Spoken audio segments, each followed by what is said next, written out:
Hey Redwood Witches, I hope you guys are having a beautiful Sunday morning.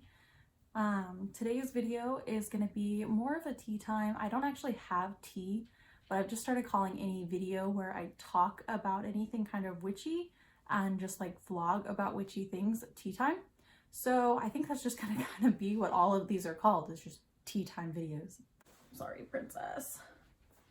You guys, we've officially reached the point in pregnancy where all we do is pout. All we do is pout. My poor baby. She's due in a couple weeks, and like I said, we've hit the point where we just snuggle in mom's lap and pout about everything and anything. So that being the case, she's here with me today. Today's video, I'm going to talk about my two very, very favorite witchy / pagan podcasts. I never really saw myself doing a whole lot of promoting other people on this channel, but I've come to understand and learn that this community is so tightly knit, and there are so many amazing people out there that aren't being recognized for how amazing they are. These are the two that I have found that I really, really enjoy.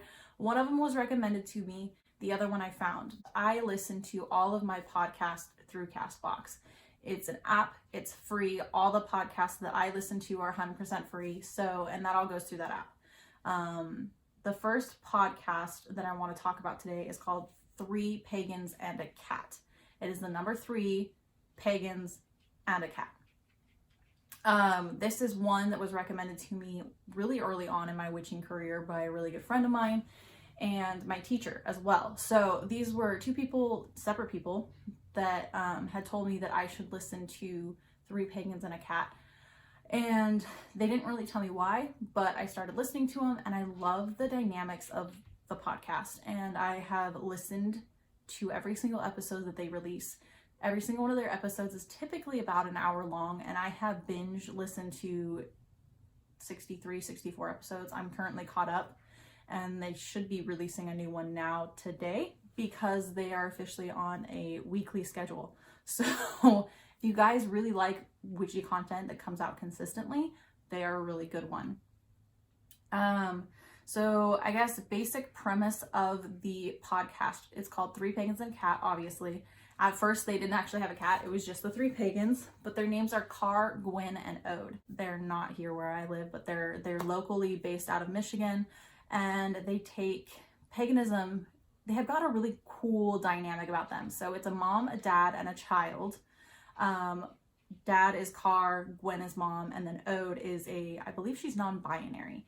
And they have a really cool dynamic where in their house, they're all 3 pagans, but they're all 3 on different paths, and none of their paths are even close together. I know that Car focuses mostly on Celtic paganism and Celtic magic. Gwen at one point didn't work with any kind of deity or anything like that. She does now, but she didn't work with any kind of deity. And she's been practicing witchcraft forever and ever and ever. Well, I say that, but they talk about when it all started and the dynamics of how everything in the house changed and all that stuff throughout their podcasts. So I don't want to give too much away, but she's been practicing for a very long time, and she's very, very knowledgeable. And then Ode grew up in a pagan family, and she practices and works mostly with the Norse gods. She considers herself a heathen, but not in the terminology that a lot of people associate with heathens. She is very open-minded. She is very against racism and sexism and all of it. So, but they have very, very different viewpoints about looking at paganism and witchcraft and everything across the board, and it's super fun to listen to. They also get into like really fun witchy debates once in a while, and they tell their different points of view, and they all focus kind of on different things. And it's really funny to see how like people in the same house can have such different viewpoints about pretty basic subjects. And it's been really fun for me to listen to. And like I said, I follow them on Facebook and stuff, so now I see a lot more of their posts and stuff like that. But I think it's really, really fun, and it's really interesting because they are also knowledgeable in their own different sects of paganism and their own paths. And watching them or listening to them kind of talk about it and debate is really, really fun for me. because when I first started, I didn't know what I wanted to do. I didn't know where I wanted to go or what I wanted to focus in, and being able to hear multiple viewpoints and have them do it in like a peaceful, more like logical standpoint of like, this is what you believe, but this is what I believe, and this is how they're similar, how they're different. This is why it's important, because we all respect each other's paths, and we're all okay with everyone having different beliefs and different foundations for their path. So that was kind of cool. Like I said, it's a really fun family dynamic that I would highly recommend you guys go check out if you get the chance. Like I said, it's totally free. You can find them on, well, honestly, if you Google 3 Pagans and a Cat, you'll find just about everything. They have a website, they have YouTube, they have Facebook, they have the podcast. I mean, they are everywhere now because they have gotten really popular. They've started reaching a really big following. They are all over the world now. They have people listening in all 50 states and internationally. And it's been really fun to watch them grow and kind of like things change for them. It's been really cool to watch. But anyways, a couple of the things that I really, really like about their podcast, aside from the fact that they're family and they're all respectful of each other's beliefs, for a long time they were doing individual bits. So Carr has Carr's Feast Table, and he gives you a recipe that pertains to typically the holiday that is coming up, and gives you an idea of different things that you could prepare for the holiday food wise. It's really, really fun. And then they post all of the recipes and everything on their website. So that one's really cool. Gwen's Bet is Garden Gems. So Gwen's Garden Gems, she is a green witch and she works a lot with plants.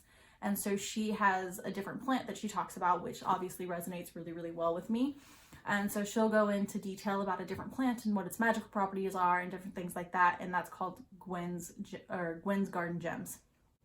And then Ode has her thing, and it's called Ode's Stone Corner.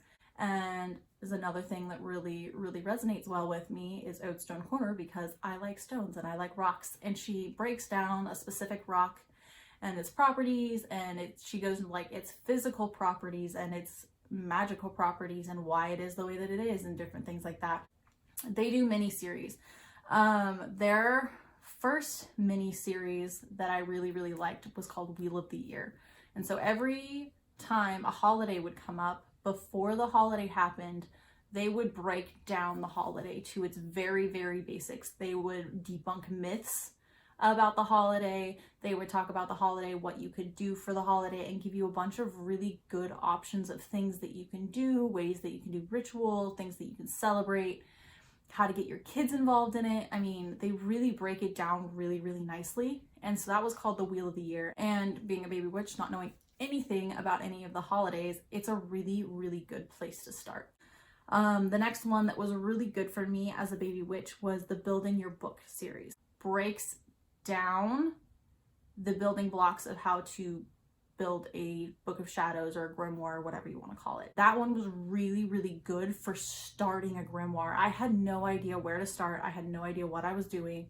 And people just say, oh, well, write everything down and keep different journals for different things and constantly journal. And it's like, okay, I'm good at journaling, but I didn't know what I was supposed to be journaling about. I didn't know where to start, what to do. And it was crazy, crazy frustrating for me. These guys break it down so well. And it's really fun because at this point, Carr he was just getting into witchcraft. And so part of it was for him because he was learning how to put his book together and what to put in it and different things like that. So you get to hear it from a baby witch's point of view as well as to more advanced and more practiced witches. And then the final series that I really, really liked was the First Step series. It breaks down the basics of everything you need to know starting out. It's called First Steps for a reason. I think one of the things that I like most about that series is the fact that they break down words that are commonly used that you don't get a whole lot of clarification on, like shadow work. Everyone just talks about shadow work and it's like, okay, well, what is shadow work? Well, it's like working with your shadow self and like learning different things about yourself. And like people try to explain it, but they don't know how, because it's just sort of assumed that you know what it means and what they're talking about. And these guys go into super, super good detail about breaking all of that down and really helping baby witches So it's a really good podcast for baby witches. Also, if you're a practice witch, if you like hearing different viewpoints and stuff like that, it's a wonderful podcast to listen to. But anyways, so if there's one episode that you guys are going to watch, or I guess not watch, it's listening to, it's a podcast, you don't actually see people. Episode 37, Spoons, Self-Care and Paganism. 100% recommend. It is probably the most important episode that I ever listened to from them, and it is one of their most popular episodes. And it's important to take self-care like seriously, and to really focus on keeping yourself cleansed and keeping yourself in a good mental state before you start doing craft. And it goes over the spoon theory, which is something that really resonated well with me. Enough about 3 pagans and a cat, because this video is starting to get pretty long. As you guys can tell, like, I love them. I would highly recommend you go check them out. And like I said, if you're curious about where to start, or like one particular video, episode 37. That's the best one, I think, for everyone. It's something that everyone needs to hear on this path to paganism witchcraft. That's just the way it is. I'm sorry. So the next podcast that I'm going to talk about is called Magic for Modern Life. This guy's name is Joseph. He's the one that doesn't have a whole lot of following on the different platforms that I follow him on. I follow him on the podcast on Castbox. I follow his Instagram, and I follow him on YouTube. I want him to get big. I want him to be able to reach more people because his content is amazing. On his podcast, he does keep each of his videos to like 20 minutes or less. His thing is that he focuses mostly on like practical magic that you can do in everyday modern life, everyday rituals, that kind of thing, that help manifest your goals, help manifest things that you want in life. A couple of the background things on him: he, I assume, is from somewhere in England. He's got an accent that's really cool. He's a pretty decent looking dude. So if you're a lady and you like watching pretty decent looking dudes talk about magic, this would be a good one for you. He also, his voice is magic. Like, I don't know how else to describe it. This man's voice is like the perfect cup of coffee in the morning. His voice makes you want to listen to more, I guess is the best way to put that. I listen to podcasts more than I listen to music because I love knowledge. I love downloading my brain with knowledge, and I love things that have to do with witchcraft because I am still a sponge. I'm absorbing everything. So his podcast is really nice because I like his voice. There are other podcasts that I have tried to listen to and I can't. And I know it's mean, but if the person has a whiny or annoying voice, I will not listen to it. I can get partway through like the first episode, and even if their content's amazing, I won't listen to the podcast because I hate their voice. He does have classes that you can take online. He's very successful from what I can tell, and he just released a book. I have some notes on the book that I'm going to read because I don't want to like mess this up. He just released a book. I did order it. I do have it, kind of. I paid for it. I'm still trying to figure out how to access the book. So I need to message him or figure out how I'm supposed to access the book because I paid for it, but I haven't actually read it yet because I don't know how to get to the book. I can't tell if it's an online thing or if he's actually sending me a copy or like what the case is there. The book is called Spellwork Secrets to Manifest Your Desires. And then in like a little bubble underneath it, it says 10 powerful ways to boost your magic and manifest the changes that you want. So his entire book, like I said, I haven't read it yet. I'm really excited to read it. Like I said, I love his podcast. I think he's an amazing person, but I did write down the different chapters, the 10 points that he goes over, so that you guys can have an idea of what's in the book. This is what got me excited about the book and why I decided to order it. It is €14.99 euros, which comes out to like $20, $21, I think, in US dollars. I'm pretty sure I paid like $21 for it. So it's like the cost of like a normal book. It's a little bit more expensive because it is like in euros, but like I want to support people that I think deserve to be promoted and deserve to be supported. I think that smaller channels like that deserve recognition because he is super amazing and his content is really amazing. And so I wanted to get this out there and get a couple people excited, and I would definitely say that if this resonates with you, these 10 points, either buy his book, follow his podcast, follow him on YouTube, or follow him on Instagram. It's that easy. Those little likes and those little like supports, and I know it sounds silly, but every time somebody likes a video or comments on a video or message me directly and says, hey, your content is amazing, I like where you're going. Or even yesterday, I was watching Brittany's Witchy wine night live last night, and I commented in, and I had just gotten there, and I was like, oh, hey guys, how are you doing tonight? And she got so excited. She's like, oh my gosh, one of my favorite baby witches is here. And we were talking about the wine that I got, and like we were both just like chit-chatting on this live video. And every time that she comments on one of my things and she gets excited for me, it makes me feel so good about myself and feel like I'm heading in the right direction with my channel. And that kind of support is something that I'm trying to give other people. That's why I'm constantly doing shout outs to Rochelle at Amethyst Ascension, and Chloe at the Magical Sage, and Britt at Palm Tree Bewitchery. There's also Dawn Nightbloom. She's amazing. Her content's incredible. I'm going to link all of these people down below because this is more of like a shout out video than anything. Shout out to my podcast, but also shout out to my YouTubers.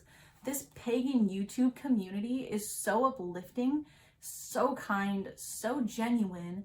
And I love all of you guys so much, and it makes me so happy that you guys enjoy my content. And every time you comment, every time you like, it makes you feel so good, like you're doing something and you're helping other people, which is what I want to do with this channel. I want to help myself heal, and I want to help myself learn.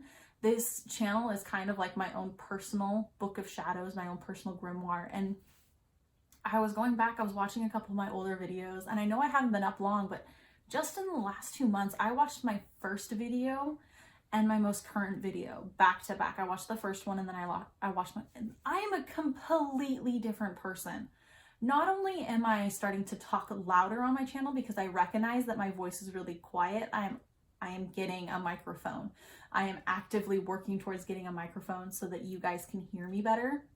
But I'm talking louder, and I'm more excited to share content, and I don't get the jitters and sit there and have to meditate and get back into the zone every time I start posting or like start filming, because I'm not nervous to talk to you guys about these kinds of things anymore. And I'm so confident in myself and so okay with the fact that I'm a witch, and that's okay. And I want other people to feel that, and I want him to feel that and know that his content is reaching people, and that we appreciate the fact that he's putting it out there because it is a great point of view. He had an amazing video today that he posted on YouTube. I will link his video down below because it was really good. And he was talking about Mercury retrograde, which this is my first ever time, or like my first ever Mercury retrograde being like aware of the fact that it's there. And I see a lot of people like panicking on YouTube, or not on YouTube, on Instagram. There's so many posts out there like, oh, Mercury retrograde, like grab your crystals and shit because it's all gonna hit the fan. And he pointed out, he's like, this isn't a time to be upset, and it's not a time to hide yourself and not like do the things that you do on a daily basis because of Mercury retrograde. He's like, that's silly. This time of year, or this time of like phase, will bring up things that need to be worked on in your life, and you can either take it as a whoa, wait, ooh, I don't like you, Mercury retrograde, or you can take it as a chance to recognize things in your life that need changing, and after it's over, focus on those things. He said, don't try to play it as a victim. It's not a bad thing, it's a good thing. And that was the first time anyone's really said anything about Mercury retrograde that was at all uplifting. And I was super impressed by that because his viewpoint was so different from everything that I've been reading and hearing online. And it was an amazing thing to listen to. I was just like, oh, well, I'm not scared of Mercury retrograde anymore. And I was about 13 minutes ago. So, and that one's only 11 minutes long. So if you guys can get through this, you can get through that, I promise. But anyways, So I'm going to read to you the 10 points or the 10 powerful ways of boosting your magic and manifesting the changes that you want in life. These are the different chapters of his book and why I bought the book and why I'm excited to read the book when I get the chance. Number 1 is spells and how they really work. Number 2 is daily rituals for success. Number 3 is setting clear intentions. Number 4, creating a sacred space. 5 is working with your spirit guides and or ancestors. 6 was divination and magic. 7 was using candles. 8 was creating powerful spells. 9, the power of your words. And 10, supporting your magic for powerful results. So those are the 10 different aspects. Obviously, that may not resonate with everyone, and I haven't read it yet, so I don't know like his point of view on all of that. But those particular bullet points are all things that I really need help with, specifically spells. I cannot figure out how to make. I can do spells, I can do little spells, mostly using candle magic and stuff like that, but I cannot write down a spell in a way that I feel witchy and feel powerful, and so it's not having the power that I want it to have. And part of that has to do with the fact that I am really bad at rhyming, and I've never really been good with poetry, and that's a mental block. I know that it shouldn't affect my magic, but it is. And so I'm hoping that by reading that chapter in his book, it will help me be better or like learn some of the things that could help me to write spells and feel powerful within my spells. So anyways, but I love you guys. I hope that you guys will take my advice, or I hope that you guys will help go and promote these channels, these podcasts, these people. They are amazing, incredible pagans and witches throughout the community that I genuinely support 110%. I am very passionate about my love and my desire to see them grow and see where they go, because they are changing lives. They changed my life. They made my path into paganism and my baby witch cycle, I guess. I'm still a baby witch. I don't know how long I'm going to use that name. I feel like I will always kind of be a baby witch, but I'm so grateful to these people for breaking down certain things, helping me understand myself better, my path better, and just being really genuinely good people about it. They're not out there for the money. They're not out there doing stuff because it's something they're passionate about, and it's something that's beautiful to listen to. It's something that helps other people grow and learn in their path. And that's exactly what I want to do. And I really want them to continue to be successful and continue to learn and grow and have the support that they need to feel like they can continue to put content out. I can tell you right now, I put my first video out and I was so scared to do that. And when I didn't think I was going to ever get anyone who really cared what I had to say. And now I have 60 people following me. And that number, like, I know it's pretty small across like the board of YouTube. I don't have 1,000 followers. I don't have tens of thousands of followers, but for me to find out that there are 60 people in the world that care what I have to say, even if that number never gets any higher, I have reached and helped at least one person grow, which is all I wanted to do with this channel. I wanted to take you guys along and help you learn and grow in your paths, and do it from the viewpoint of a baby witch who has no idea what I'm doing 9 times out of 10, and I'm learning and I'm growing. And the fact that you guys are here for me and you love me and you care about this channel as much as I do, it's so amazing to me. I'm so grateful to you guys. And because of the support that I've received, I hope that you guys go and support these other people and the other YouTubers on this platform here on YouTube. These pagan women, these pagan men, all of these guys are so amazing, and their content's great, their personalities are amazing, and I want everyone to continue to help promote other people and help lift other people up, because there's no words for how amazing and how grateful I am for you guys. And I'm gonna leave that video there because this is getting way too long, but I love you guys so much, and I just want to say thank you again. There are going to be a couple changes, hopefully starting with a microphone, and I will see you guys in the next video.